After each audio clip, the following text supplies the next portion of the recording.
Hello everyone, welcome.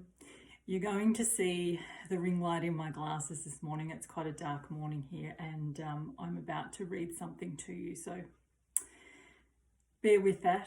I was just watching Amanda Ellis's video and she shared with us that she just learnt that Thich Nhat Hanh is in the process of transitioning, and so I wanted to pay tribute this morning to his teachings, which have certainly influenced me.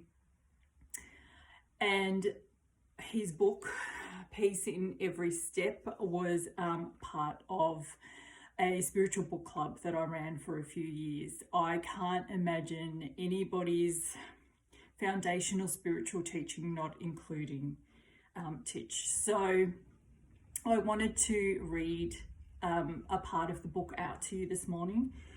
I highly recommend the whole book. It's called Peace is Every Step, the Path of Mindfulness in Everyday Life. It was quite an interesting experience when I picked up the book and I tested up, should I test which part to read out?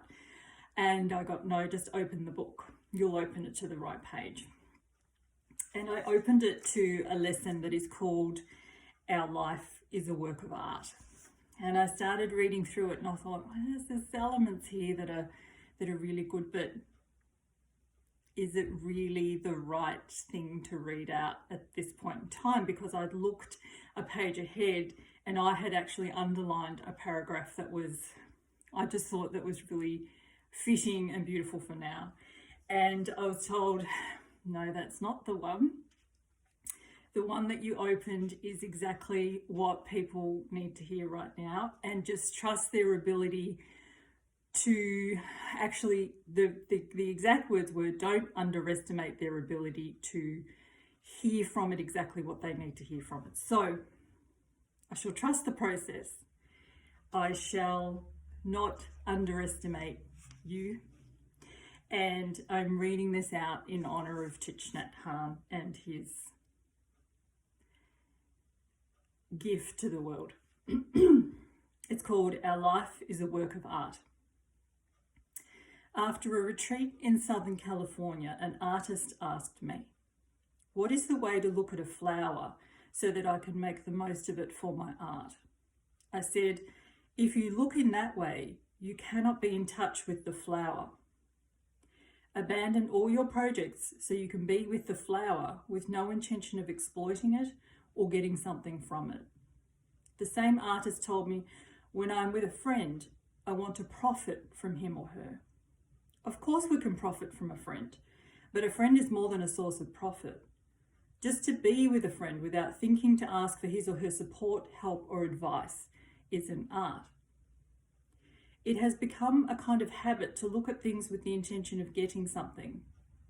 We call it pragmatism, and we say that the truth is something that pays. If we meditate in order to get the truth, it seems we will be well paid. In meditation, we stop and we look deeply. We just stop to be there, to be with ourselves and with the world. When we are capable of stopping, we begin to see, and if we can see, we understand. Peace and happiness are the fruit of this process.